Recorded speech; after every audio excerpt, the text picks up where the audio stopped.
Halo, Assalamualaikum, berjumpa kembali di channel Siwar TV. Benarkah ucapan Arief Poyono soal oknum kecipratan V Formula E? Ditulis oleh Chardi.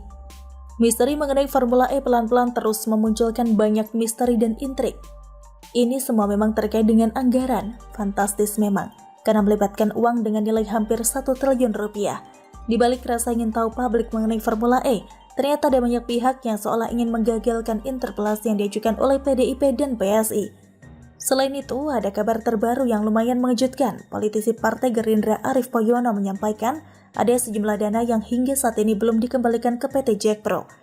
Dari ratusan miliar dana yang belum dikembalikan tersebut, sebanyak 200,3 miliar rupiah ditengarai amblas karena digunakan sebagai fee kepada pemegang lisensi Formula E.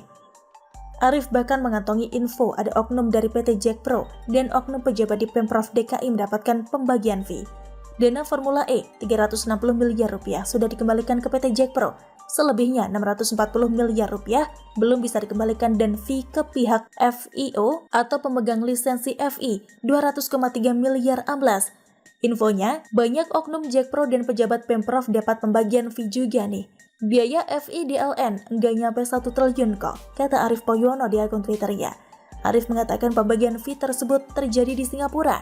Wah, kalau benar info ini, maka benar-benar sangat keterlaluan. Memang kalau proyek besar yang melibatkan banyak uang, ada potensi mengarah ke sana. Tapi pernyataan Arief Poyono ini benar-benar membuat kita makin muak, bukan? Kalau benar ini terjadi, maka sangat keterlaluan sekali.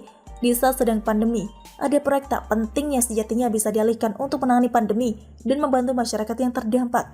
Malah ada indikasi beberapa oknum terlibat dalam penerimaan fee. Menurut kabar, Formula E 2022 berpotensi memboroskan anggaran daerah sebesar 4,48 triliun rupiah. Karena itulah fraksi PDIP dan PSI mengajukan hak interpelasi untuk meminta klarifikasi Anies. Padahal, uang sebanyak 4,48 triliun rupiah itu dapat dimanfaatkan untuk kepentingan yang bersentuhan langsung dengan rakyat.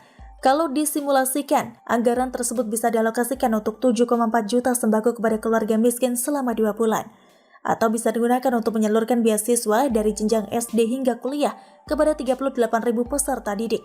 Atau bisa jadi stimulus untuk 3,7 juta pelaku UMKM dengan masing-masing bantuan senilai 1,2 juta rupiah. Atau bisa juga dialihkan untuk membangun 88 sekolah baru atau membangun 44 rumah sakit di Jakarta. Tapi Wagub DKI Jakarta Ahmad Riza Patria membantah tudingan soal potensi pemborosan anggaran 4,48 triliun rupiah dalam ajang Formula E. Katanya tidak sampai sebesar itu, tapi lucunya ketika ada pihak yang ingin majukan interpelasi demi transparansi dan kejelasan, malah Anies memberikan kesan ingin mengelak dan menghalangi dengan mengundang 7 fraksi partai lainnya. Kalau memang benar apa yang dikatakan oleh Arief Poyono, maka KPK atau pihak lain tidak boleh tinggal diam saja. Harus dimulai penyelidikan menyeluruh dan serius karena ini menyangkut dana yang sangat besar di masa pandemi ini. Dari awal, Anies yang kurang transparan dalam hal ini tentu saja membuat publik bertanya-tanya atau bahkan curiga. Anies seolah enggan ditanyai dengan detail dan mendalam. Seolah ada yang ditutupi dan tidak mau diketahui publik. Sampai sekarang memang belum ada pihak yang mau serius mengusut ini. Saat ini hanya teriakan dari publik dan beberapa politisi yang membongkar banyaknya kejanggalan dalam pengadaan event Formula E ini. Alasannya lagi-lagi bikin banyak orang bingung. Bukti lumayan banyak tapi belum ada pengusutan serius. Tapi kalau sampai ada penyelewengan dana seperti yang dikatakan Arief Poyono, maka ini bakal menjadi gempar. Anies akan kecipratan masalah dan citranya selama ini akan runtuh seketika. Ini mirip dengan kasus korupsi lahan rumah DP 0 rupiah. Anies kena getahnya juga meski tidak terlibat lantaran itu adalah program andalannya. Sudahlah, target dikurangi. Ada kasus korupsi pula.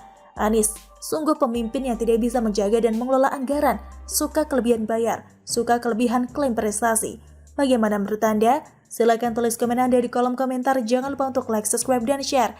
Siwar TV pamit, sampai jumpa. Wassalamualaikum warahmatullahi wabarakatuh.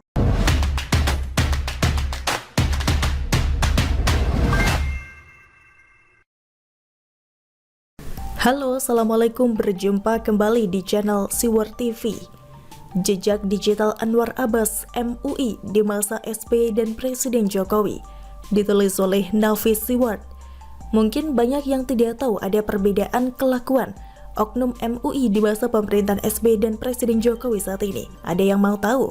Mari kita bahas lebih dalam secara perlahan namun pasti. Pertama, umat dan rakyat Indonesia harus paham bahwa Majelis Ulama Indonesia ini ternyata sebuah lembaga swadaya masyarakat atau LSM. Tidak percaya? Coba perhatikan link situs MUI yang beralamatkan di mui.org.id sejarah MUI. Dalam situs tersebut jelas tertulis jika MUI atau Majelis Ulama Indonesia adalah lembaga swadaya masyarakat atau LSM. Setiap LSM pasti membutuhkan biaya untuk operasional mereka. Salah satu pemasukan uang yang besar bagi MUI selama ini adalah dari sertifikat halal. Penulis tidak masalah jika makanan dan minuman memiliki sertifikat halal. Toh dalam aturan agama memang tidak boleh makan dan minum yang haram. Tapi penulis juga bingung, apa hubungannya sertifikat halal untuk kulkas, makanan kucing, panci, rantang, wajan, dan tisu toilet? Barang-barang di atas bukan untuk dikonsumsi oleh manusia.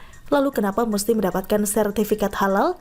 Apakah ini taktik bisnis yang saling menguntungkan? Perusahaan elektronik sengaja membuat sertifikat halal untuk kulkas karena mereka tahu mayoritas penduduk Indonesia adalah muslim. Sehingga dengan adanya sertifikat halal tersebut, mereka berharap produknya akan dibeli oleh puluhan juta rakyat Indonesia.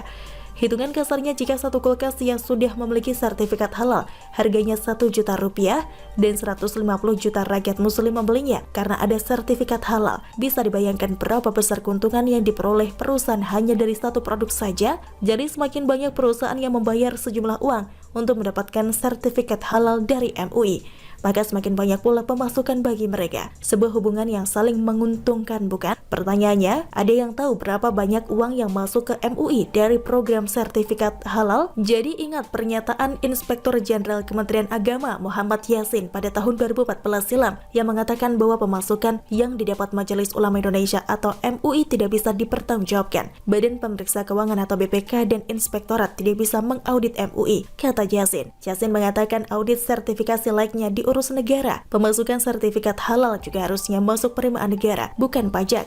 Sehingga otoritas sertifikasi halal wajib diaudit secara berkala. MUI hanya melakukan sesekali audit, itu pun kalau dibutuhkan, ujarnya. Yang bisa masuk mengaudit MUI sekarang, kata dia, hanyalah Komisi Pemberantasan Korupsi atau KPK. Aneh tapi nyata, sebuah LSM bernama MUI yang lahir pada tanggal 26 Juli 1975 di Jakarta atau pada masa Orde Baru sampai masa pemerintahan SBY bisa memegang kewenangan penuh atas proses sertifikasi halal sejak pendaftaran, pemeriksaan, hingga penerbitan sertifikat, dan kita rakyat kecil tidak pernah tahu berapa banyak uang hasil sertifikasi halalnya. Tidak heran jika pihak MUI pernah memuji prestasi SBY setinggi langit di akhir masa jabatannya pada tahun 2013 silam. MUI merasa bersyukur dan memberikan apresiasi karena negara kita telah mencapai prestasi yang luar biasa, bahkan lebih dari negara-negara lain, ujar Ketua Umum MUI Ma'ruf Amin usai bertemu Presiden Susilo Bambang Yudhoyono.